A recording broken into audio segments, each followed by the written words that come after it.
સંબંધોમાં પણ સમયાંતરે ભૂકંપ આવવા જોઈએ. ખબર તો પડે કેટલા ધરાશયી થયા, કેટલામાં તિરાડો પડી અને કેટલા આજે પણ અડીખમ છે. કોઈએ ગૌતમ બુદ્ધને પૂછ્યું કે તમે બહુ મોટા વિદ્વાન છો તો પણ નીચે બેસો છો?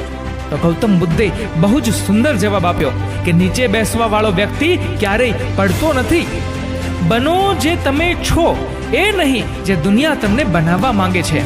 મળી જાય આસાનીથી તેની ઈચ્છા કોને છે? જીદ તો એને મેળવવાની છે જે કિસ્મતમાં લખાયું જ નથી. શબ્દનો પણ સ્વાદ હોય છે, એને બોલતા પહેલા પોતે જ ચાખી લેવા. જો આપણને ન ભાવે એવા હોય તો તે બીજાને ક્યારેય ન પીરસવા.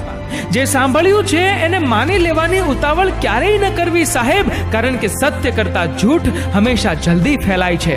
કોઈ પણ કાર્ય માટે સૌપ્રથમ હૃદય નિર્ણય કરે છે, મન યોજના ઘડે છે, હાથ અને પગ અમલ કરે છે. કોઈકના